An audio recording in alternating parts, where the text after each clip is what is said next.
everyone, my name is Farihin binti Mama Jeffrey and I'd like to welcome you to my presentation on employee well-being and change fatigue. In contemporary workplaces, this issue is becoming increasingly common, particularly as firms change more quickly than employees can adapt. So, what exactly is change fatigue? In simple words, it's the feeling of being mentally and emotionally tired from dealing with constant changes at work.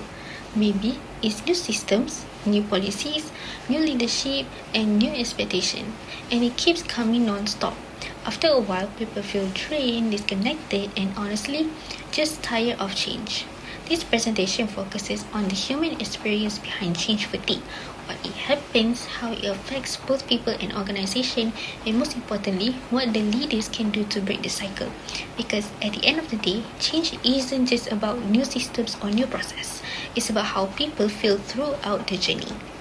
Now, let's talk about what causes change fatigue. The first cause is simply too many changes happening at once. Employees don't get enough time to adapt to one change before the next one arrives, and that creates a mental overload. Another cause is unclear communication. When people don't understand why changes are happening or what's expected of them, they start to feeling unsure, confused, and stressed. Next is something many people don't talk about, is a silent emotional pressure. Employees might not express how they feel, they just keep everything inside. But this silent stress builds up over time and becomes emotionally exhausting. Lastly, we have imbalanced workload. When change happens, roles shift, tasks increase, and some employees end up carrying more weight than others. The extra pressure can quickly lead to burnout. So, change fatigue usually follows a cycle. It starts with a continuous and overlapping changes being introduced one after another. Then, employees begin to feel confused, unsure, and emotionally tense. Without clarity, uncertainty naturally increases. Next, the emotional strains begins to build up. People start to feel overwhelmed, worried, and frustrated, even if they don't say it out loud. After that, employees begin to withdraw themselves. They lose motivation, stop participating actively, and contribute fewer ideas.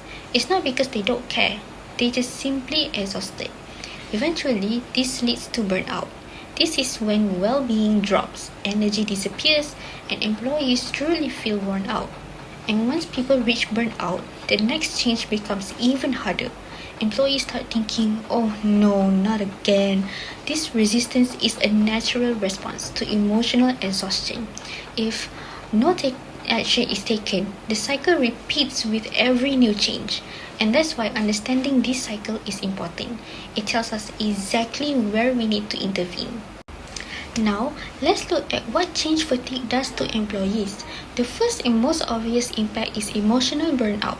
People feel drained, overwhelmed, and mentally worn out. Not because they don't care, but because they have been trying to adapt for too long without enough support. Change fatigue also leads to a loss of motivation. Employees become less excited about their work, less creative, and less willing to contribute ideas. The spark they once had slowly fades. Another impact is low confidence. When changes keep happening quickly, employees may start doubting their abilities. Can I handle this? Am I doing enough? This self-doubt can make future changes feel even heavier. But the impact doesn't stop with individual employees. It spreads across the whole organization. Firstly, is a poor teamwork. Under stress, communication breaks down, misunderstandings become more frequent, and teams lose their sense of unity. Instead of collaborating, people may start working in silos, trying to protect their own energy. We also see a higher turnover. Employees who feel overwhelmed or unsupported are more likely to take sick leave or even leave the organization entirely.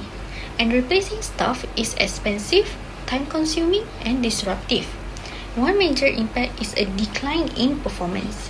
When people are exhausted or unmotivated, productivity naturally drops. Tasks take longer, mistakes increase, and the quality of work decrease. Even the best strategy can fail simply because employees don't have the emotional energy to support it. So the organization's goals suffer, not because the plan was bad, but because the people were exhausted. Now, let's talk about what we can do.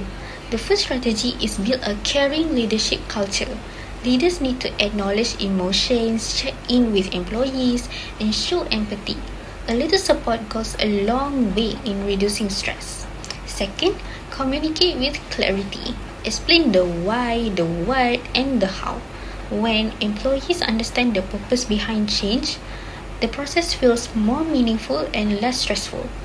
Third, fix the imbalanced workload. Fair distribution of tasks helps prevent burnout, especially during periods of transition. To conclude, change fatigue is real and it has serious effects on employees' emotional well-being. When people don't get the support they need, they can experience exhaustion, burnout, and eventually start resisting any new change that comes their way. That's why leadership and HR play such an important role, not just in managing change, but in supporting the people who have to live through it. With the right communication, empathy, and guidance, organizations can help employees feel more prepared, more confident, and more emotionally resilient. Thank you for listening.